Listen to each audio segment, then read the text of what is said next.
ஜமாஅத் சார்பில் மாபெரும் சமுதாய விழிப்புணர்வு பொதுக்கூட்டம் நடைபெற்றது. தமிழ்நாடு தௌஹீத் ஜமாத் சார்பாக மாதவலாயத்தில் மது, போதை, மூட நம்பிக்கை, வரதட்சணை மற்றும் ஆடம்பர திருமணத்திற்கு எதிரான மாபெரும் சமுதாய விழிப்புணர்வு பொதுக்கூட்டம் நடைபெற்றது.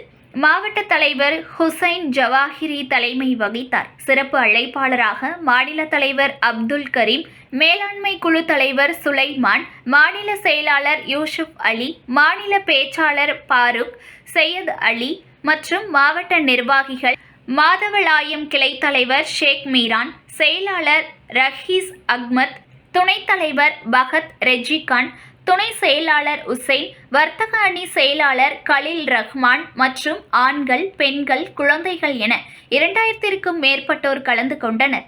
கள்ளக்குறிச்சி மாவட்டம் கருணாபுரத்தில் 50க்கும் அதிகமானவர்கள் கள்ளச்சாராயம் குடித்து இறந்ததும் அதில் 5 பேர் பெண்கள் என்பதும் தமிழகத்தின் எதிர்காலத்தை குறித்த பெரும் கவலையை தருகிறது. இந்த சம்பவம் நடந்ததற்கு பிறகு கூண்டோடு சஸ்பெண்ட் என்பது போதுமான நடவடிக்கை இல்லை. இந்த விற்பனையில் நேரடியாகவும் மறைமுகமாகவும் தொடர்பில் இருந்த அரசாங்க அதிகாரிகள், அரசியல்வாதிகள் உடனடியாக கைது செய்யப்பட வேண்டும். பாரபட்சமற்ற முறையில் விசாரணை நடத்தப்பட்டு அவர்கள் மீது கடும் நடவடிக்கை எடுக்கப்பட வேண்டும். உயர்நிலை குழு ஒன்றை அமைத்து பூரண மதுவிலக்கு மற்றும் அதை கையாள்வதற்கான செயல் திட்டங்களை அரசு வெளியிட வேண்டும் என தமிழக அரசை வலியுறுத்தி கேட்டுக்கொள்கிறோம்.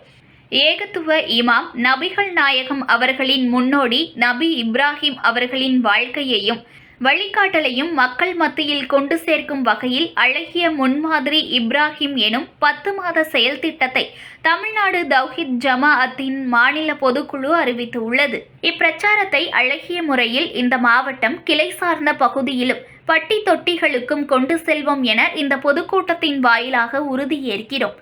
மாதவலாயம் ஊராட்சி பகுதிக்கு உட்பட்ட இடங்களில் வெறிநாய்களின் நடமாட்டம் அதிகமாக காணப்படுகிறது. சமீபத்தில் 3 பேரை வெறிநாய்கள் கடித்து காயமடைந்து அவர்கள் சிகிச்சை பெற்று வருகின்றனர். இதனால் குழந்தைகள், பெண்கள், முதியவர்கள், பொதுமக்கள் வெளியில் நடமாட கடுமையாக அச்சமடைகின்றனர். ஆகவே ஊராட்சி நிர்வாகம் இந்த விஷயத்தை போர்க்கால அடிப்படையில் வெறிநாய் தொல்லையை கட்டுப்படுத்த வேண்டும் என ஊராட்சி நிர்வாகத்தை இந்த பொதுக்கூட்டம் வாயிலாக கேட்டுக்கொள்கிறோம். தமிழகத்தில் உள்ள ஒதுக்கீட்டின் அடிப்படையில் வழங்கப்பட்டுள்ள 3.5 இடஒதுக்கீட்டின் மூலம் கல்வி, வேலைவாய்ப்பு உள்ளிட்ட துறைகளில் இஸ்லாமியர்களுக்கு கிடைத்த பயன்கள் குறித்து வெள்ளை அறிக்கை வெளியிட வேண்டும் என தமிழக அரசை இந்த பொதுக்கூட்டம் வாயிலாக கேட்டுக்கொள்கிறோம்.